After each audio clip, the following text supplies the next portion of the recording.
2019 के चुनाव में राजनीतिक माहौल में एक्शन, इमोशन, ड्रामा और सटायर सब कुछ दिख रहा है।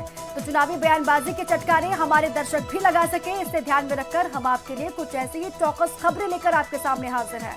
तो चलिए आपको लेकर चलते हैं चुनाव की चौकस खबरों के सियासी सफर पर।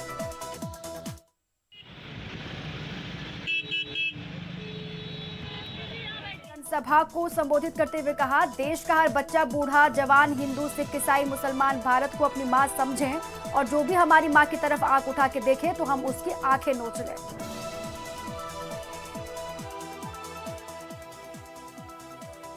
हर बच्चा, बूढ़ा, जवान, मर्द, औरत, हिंदू, मुसलमान, सिख, ईसाई भारत देश को अपनी मां समझे। हम भारत को मां कहते हैं, मां समझना भी शुरू कर दो दोस्तों। जिस दिन मां की तरफ कोई आंख उठा के देख लेगा उसकी आंख फोड़ देंगे आप।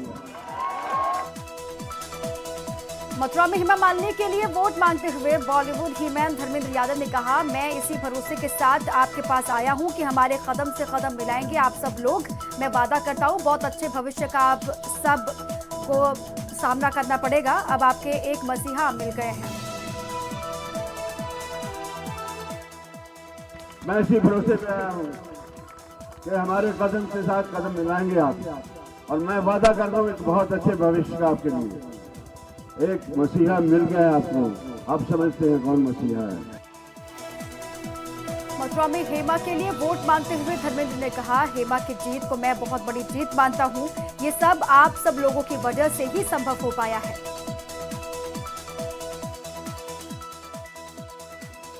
हेमा की जीत बहुत बड़ी जीत मानता हूं। हिंदुस्तान में नकारा बच जाए कि ऐसी जीत पहले नहीं हुई।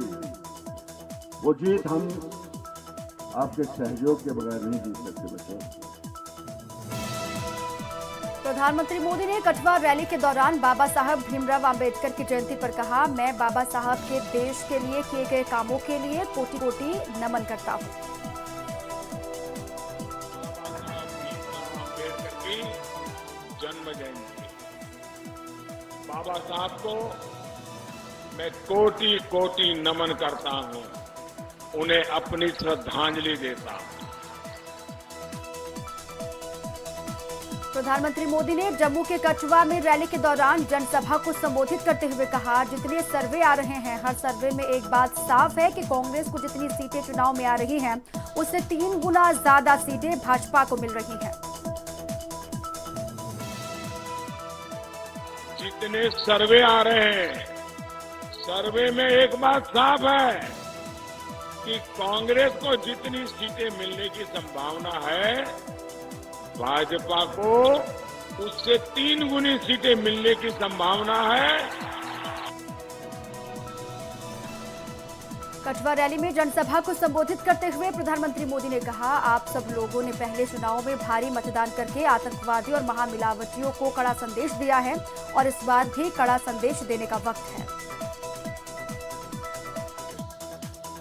जम्मू और बारामूला में भारी मतदान कर आपने आतंकियों के आकाओं, पाक परस्त अवसरवादियों और निराशा में डूबे महामिलावटियों को एक कड़ा झटका दिया है, कड़ा झटका। प्रधानमंत्री मोदी ने जम्मू की कठुआ रैली में महबूबा मुफ्ती और फारूक अब्दुल्ला पर निशाना साधते हुए कहा, 3 पीढ़ी से राज्य को लूटा है। ये मोदी है जो न तो झुकता है और न ही बिकता है।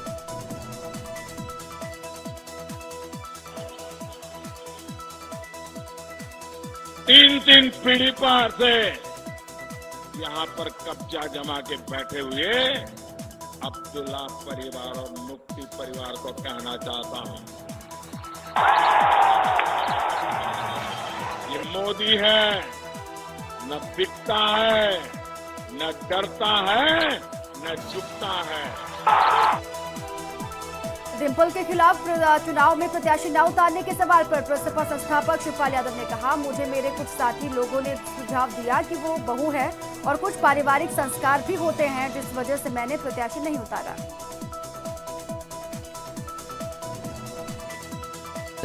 हमने राय दी हमारे सीनियर लोगों ने कि बहू है, परिवार है, तो संस्कार संस्कार भी होना चाहिए। शिवपाल यादव ने कहा, हम सब नेताजी का सम्मान करते हैं। नेताजी ने ही पार्टी को बनाया है और आज जो कुछ भी हम लोग हैं तो नेताजी की ही वजह से है, क्योंकि इस सब की शुरुआत नेताजी ने ही की थी। नेताजी ने ही इस पार्टी को बनाया था। नेताजी का सम्मान हम शुरू से करते हैं और नेताजी का सम्मान करते भी रहेंगे। और जो कुछ हम लोग हैं, शुरुआत तो नेताजी की है, नेताजी की वजह से ही है।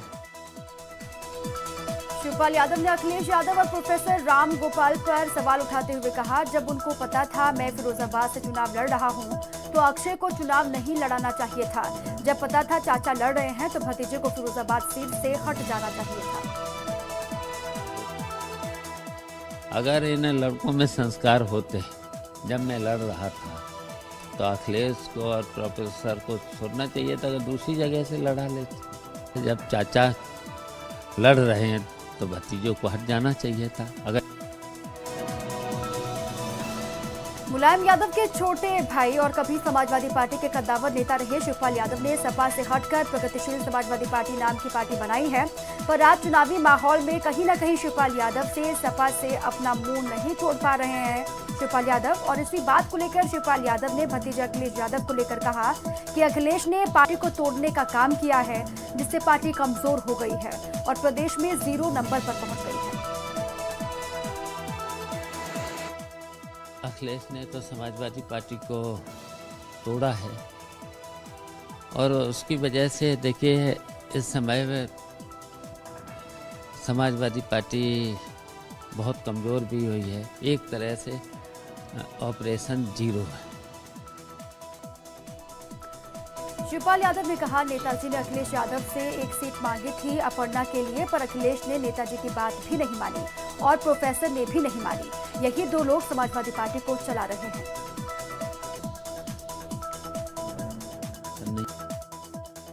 नेताजी ने तो एक सीट मांगी थी, डिम्पल को नहीं, अपर्णा को। अपर्णा के लिए एक सीट मांगी थी, तो नेताजी की तो बात मानी नहीं, अखिलेश ने भी नहीं मानी, प्रोफेसर ने नहीं मानी। यही दोनों लोग तो पार्टी को चला रहे हैं। नेताजी ने तो एक। शिवपाल यादव ने फिरोजाबाद लोकसभा सीट से चुनाव लड़ने के सवाल पर कहा, मुझे फिरोजाबाद के लोगों ने बुलाकर कहा आपको यहां से चुनाव लड़ना होगा और लड़ना ही होगा, तो मैंने लड़ने का फैसला ले लिया। पूरे फिरोजाबाद के लोगों ने एक मत होकर के मुझे बुलाया, मुझे बुला करके कहा कि आपको चुनाव लड़ना होगा। हाथ उठा लाखों लोग थे उस मीटिंग में। पूरे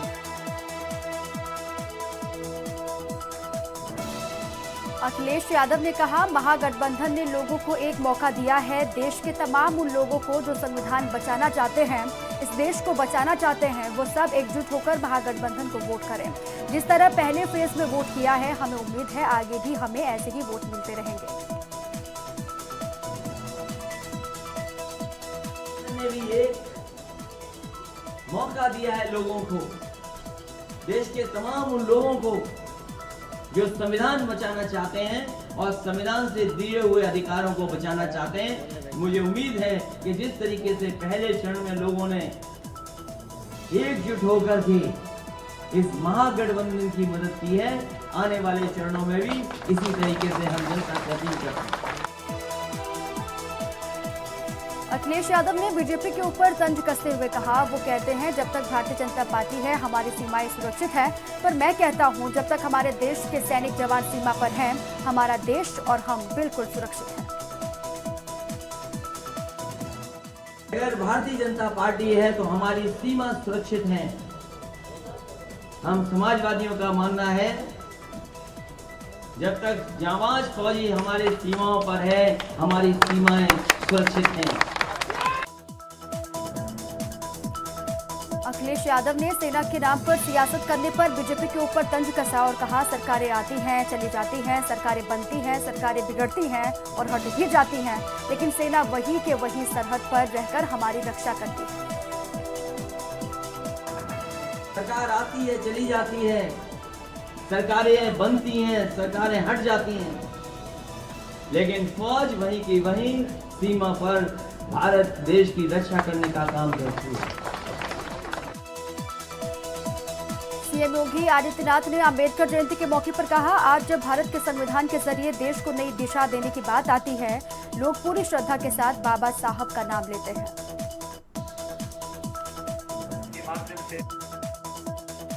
आज बाबा साहब भीमराव अम्बेडकर जी के प्रति इसीलिए पूरा देश पूरी श्रद्धा और पूरे सम्मान के साथ जब भी भारत के संविधान के माध्यम से देश को एक नई दिशा देने की बात आती है तो बाबा साहब भीमराव अम्बेडकर को लोग सदैव स्मरण करते हैं। लखनऊ में अंबेडकर जयंती के मौके पर सीएम योगी ने कहा, गरीब घर में पैदा होकर दलित वंचितों के लिए कुछ कर गुजरने की प्रेरणा जिन महामानवों में होती है, बाबा साहब भीमराव अंबेडकर उन्हीं महामानवों में से एक है। किसी गरीब घर में, किसी वंचित घर में पैदा होकर के सामाजिक बंदिशों को झेलते हुए, चुनौतियों को झेलते हुए समाज के लिए और अपने राष्ट्र के लिए कुछ कर गुजरने की एक जो तमन्ना होती है, बाबा साहब भीमराव अम्बेडकर उन्हीं महामानवों में एक थे। सीएम योगी ने अंबेडकर जयंती के कार्यक्रम में कहा, एक बार पुनः समाज को सोचना होगा कौन लोग हैं जो फूट डाल कर के आपको आपके अधिकारों से वंचित करना चाहते हैं।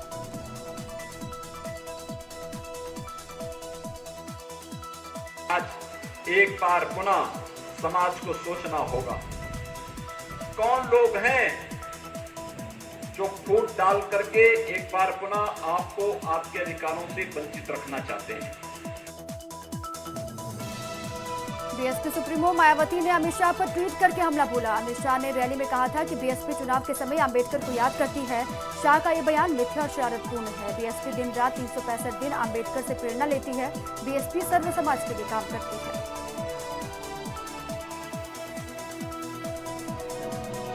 बीएसपी सुप्रीमो मायावती ने ट्वीट कर मेनका गांधी के बयान की निंदा की है। मायावती ने कहा, वोटर्स को उनका काम न करने की धमकी बहुत ही निंदनीय कृत्य है।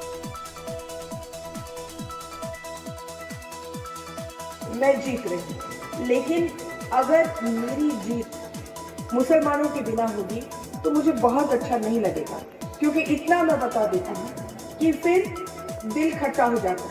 फिर जब मुसलमान आता है काम के लिए, फिर मैं सोचती हूँ कि नहीं रहने दो, क्या फ़र्क पड़ता है। आखिर नौकरी सौदेबाजी भी तो होती है। बात सही है कि नहीं? ये नहीं कि हम लोग सब महात्मा गांधी के छठे औलाद हैं कि हम लोग आए केवल हम देते ही जाएंगे और फिर इलेक्शन में मार खाते जाएंगे।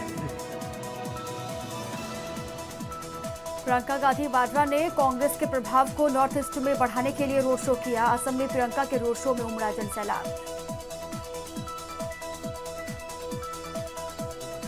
सोनिया गांधी के खिलाफ चुनाव लड़ चुके बीजेपी नेता अजय अग्रवाल ने पीएम मोदी को चिट्ठी लिखकर उन्हें एहसान फरामोश बताया और कहा, सही चुनाव हुए तो आप 400 नहीं 40 सीटों पर सिमट जाएंगे।